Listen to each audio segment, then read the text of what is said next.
Writing without thinking about or knowing the law can be dangerous. As a writer, you'll be personally responsible for anything you write, so it is always better to be aware of what it means to write lawfully. To avoid legal issues, all news writers should read the Code of Conduct for the Practice of Journalism put together by the Media Council of Kenya. In this lesson, we'll be looking in more detail at two very important issues: plagiarism and how to credit work that is not your own. For more information, see the additional learning resources and quizzes below this video on the lessons page. It is important for all writers to understand what plagiarism is and how to avoid it by always being sure to credit your source. All stories submitted to Hivisasa.com must be original work or it won't be published. What is plagiarism? Plagiarism is considered stealing, an act of fraud. It is illegal, which means that there are consequences. It is when you take another person's work or ideas and make it look like your own, or when you copy someone's work without the permission or knowledge. This rule applies to all information, even if it is found on the internet.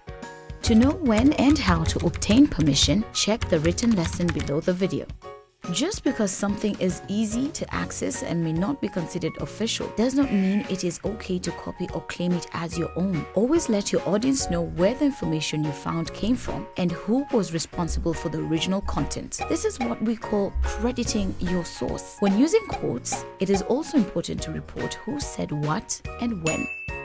It is important to protect the original work of others for both ethical and legal reasons. Mentioning your source gives your story credibility. For example, it shows readers that the story has been picked up and covered by more than one person. It gives the story greater importance.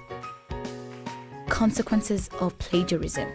Legal consequences. If caught plagiarizing, the true owner of the content can take legal action against you personally. If you're found guilty, the punishment can be anything from a fine to imprisonment. Other consequences. Most news agencies will simply stop working with you or even blacklist you if it is revealed that the whole or part of your news story was stolen from others and you failed to credit your source. How can one avoid plagiarism? Avoid cut and paste. This means that you should not copy word for word more than 2 words in a row. Paraphrase or quote instead. If you're not sure if you have plagiarized, let the tools that technology gives us help you. Check your own work for plagiarism online before submitting it. Use your own ideas, your own research, your own story, your own photos. Where this is not possible, always reveal your sources.